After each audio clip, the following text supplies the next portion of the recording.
Hello， 大家好，这里是大叔，今天给大家带来街机平台的动作射击游戏《雷霆地带》，也叫做闪电区域。本作出品于1991年，最大可以4人联机。我相信很多当年玩过的小伙伴都对一个画面印象深刻，就是受伤之后可以相互搀扶。每个角色的性能也不大一样，我选择的是2P，为什么没有选择3P 或者4P 呢？因为2P 的炸弹持续的时间是相当长的，符合我的人设，非常爱用，所以我就选择了它。游戏当中的武器还是非常多的。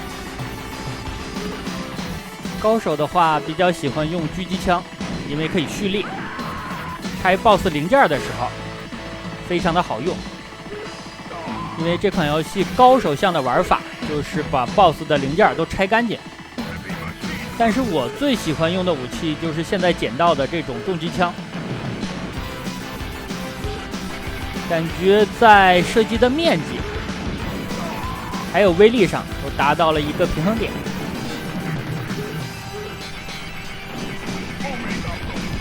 另外，这种红色的 RPG 具有跟踪的效果，使用的时候可以减少很多的走位，但不足的地方是它的攻击力稍低。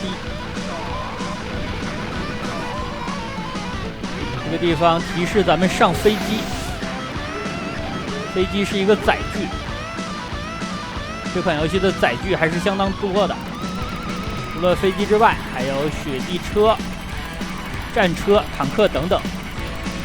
为什么本作的载具这么多呢？因为这款游戏和重装机兵是一家公司出品的。大家想一下，没有哪一家公司比它更懂载具了。直升机的体积实在是太大了，非常容易挨打。这里就是 BOSS 战。BOSS 的零件包括2门防空的导弹，另外驾驶室的这个小兵它是反复刷新的，如果你想打高分的话，你可以反复的在这刷这个小兵。这款游戏的满分应该是9999，因为大家应该也观察到这个分数给的是非常的吝啬的，击败一个敌人只加几点。打完 BOSS 之后，咱们要到后面的房子里去救人质。本关的目的就是救出这个人质。主人公的团队是一支特种部队，每一关就是一个作战的任务，后面的任务会连成一条线的，它是一个主线的剧情。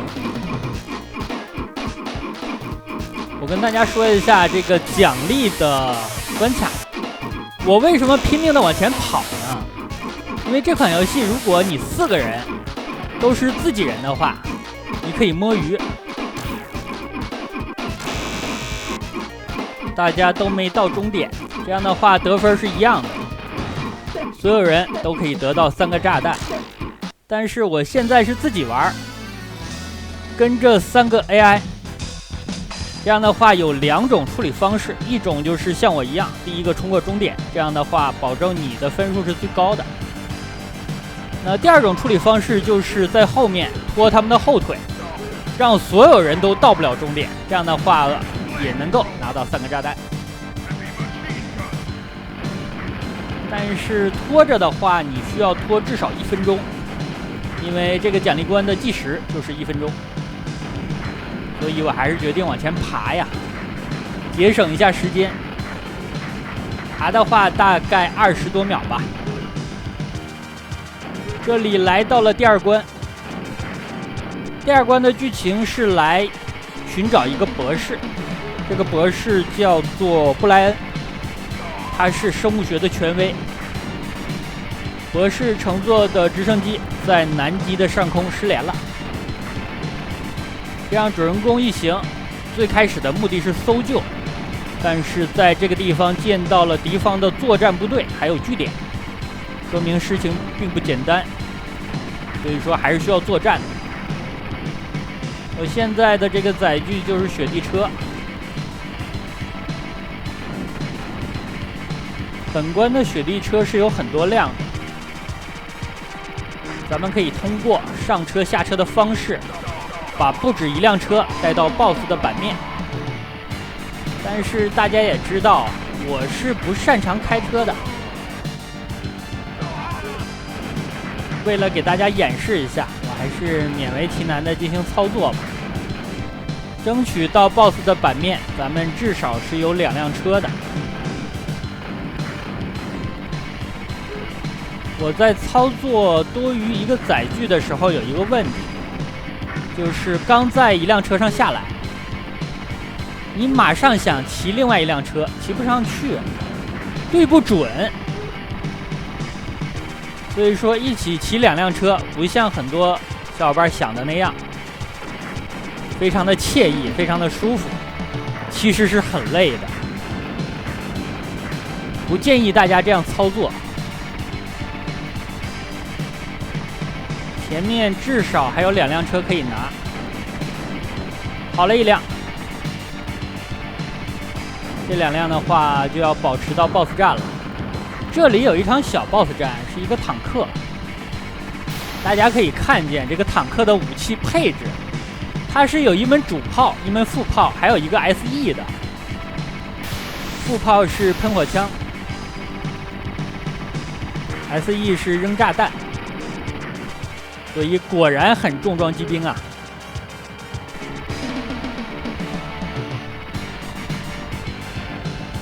这2辆车咱们要把它保存好，争取打完了 BOSS， 车还在。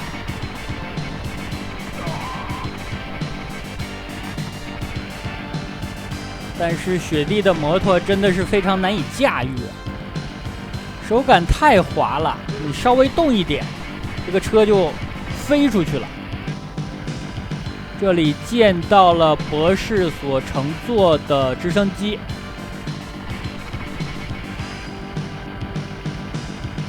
上面的摩托应该是摆到位了，咱们在这个地方就要进行 BOSS 战了。这个 BOSS 的组件就非常的多，如果想拆的话需要拆半天。但是当年玩这款游戏的小伙伴真的是乐此不疲呀！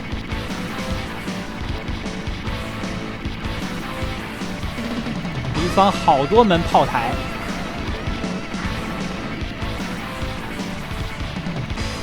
我跟大家说明一下，这款游戏实际上过场的剧情的部分我是剪掉了一些的。为什么？大家也观察到了，刚才打 BOSS 的时候，尤其击中了 BOSS 的弱点，这个 BOSS 呢会进行闪光、闪烁。那其实在过场的剧情的时候也存在这个问题，我估计很多小伙伴见了这个画面是不大舒服的，所以我就给剪掉了。当然了，剪掉的部分不多，剧情交代的部分如果你按键进行跳过的话，大概也就1-2秒。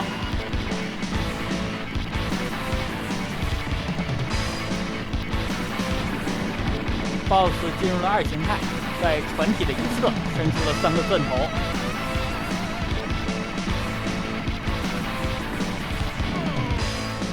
我的车炸了一个呀！车在躲子弹的时候，一旦动起来，我就不知道它要去哪儿了。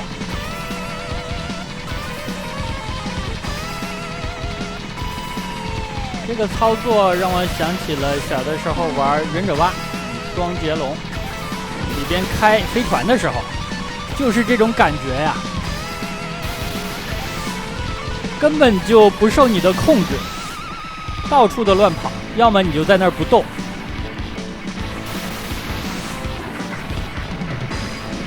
BOSS 打完了，还不错，咱们保存下来1辆车。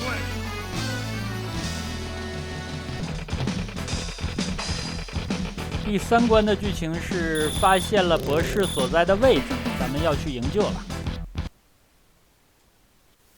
刚才我在介绍游戏的时候提到了雪地摩托，还有博士的直升机在南极洲的上空失联，但是上一关大家见到的是沙漠，这就是美版还有日版剧情方面的差异。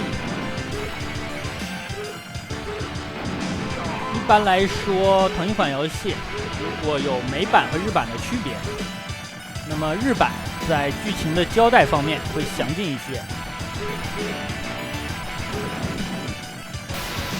美版就比较简单粗暴一点。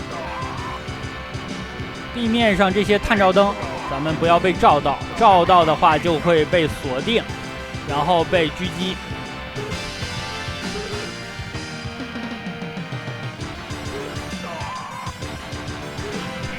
这样的俯视的动作射击游戏，前一阵子给大家录制了突击骑兵系列，另外之前也录制过战场之狼。突击骑兵2代有一个跳跃键，可以闪避敌方的子弹。这款游戏没有，但是这款游戏可以进行冲刺。咱们通过连续的输入同一个方向，人物可以跑起来。这算是本作的一个特色的操作。之前我提到的这几款，还有《异域战将》、《地狱英雄传说》等等，都没有类似的操作。这个地方找到了博士，马上就要进行 BOSS 战了。很多小伙伴非常喜欢本关的 BOSS 战，因为是和 BOSS 在楼顶进行移动式的单挑。但是我非常不喜欢这场 BOSS 战，为什么呢？我年纪大了呀，这场 BOSS 战需要的背板和站位实在是太多了，很多时候难免会出错呀。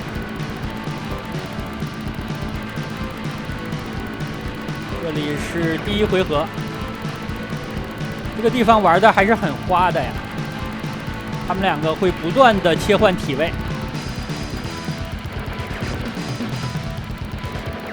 这个地方我感觉可以给大家演示一下我的炸弹了，之前好像没有放过吧。我感觉子弹我躲不开了，我就来一发。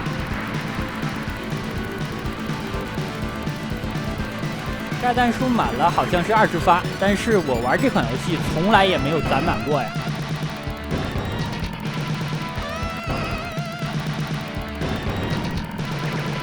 这款游戏的流程一共是5关，但是每一关的长度还是比较长的，整体通关下来要半个小时左右。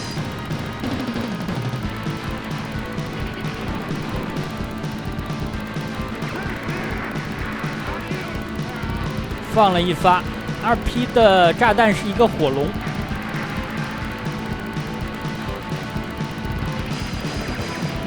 火龙持续的时间之内，咱们的人物都是无敌的。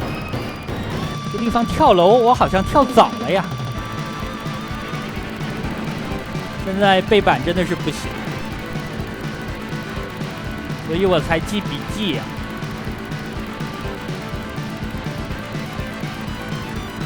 每一回合我的站位、双方的体位、玩法、射击的角度，这都是有说明的。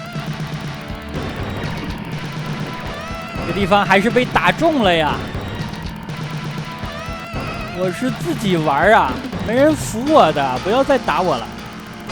我应该再给他一发炸弹。憋了好久，射2发怎么了？打了半辈子仗，还不能享受享受吗 ？BOSS 打完，这里会进入第2个奖励关卡。我又遇到那个问题啊！如果4个人联机的话，大家都不开枪，也就完事儿了。但是这里是带了3个 AI， 这3个家伙肯定会跟我抢分的。而且大家注意，在奖励关卡竟然可以放炸弹，快速的拿分数。不要打到妹子，打到妹子的话，你的瞄准镜会被定住一段时间，这样就拿不到分数了。我这里可以观察一下，如果领先的话就不放炸弹，目前来看问题不大。这里打完呢，本期时间也就差不多了，就先给大家录制到这里，感谢大家收看，咱们下期再见。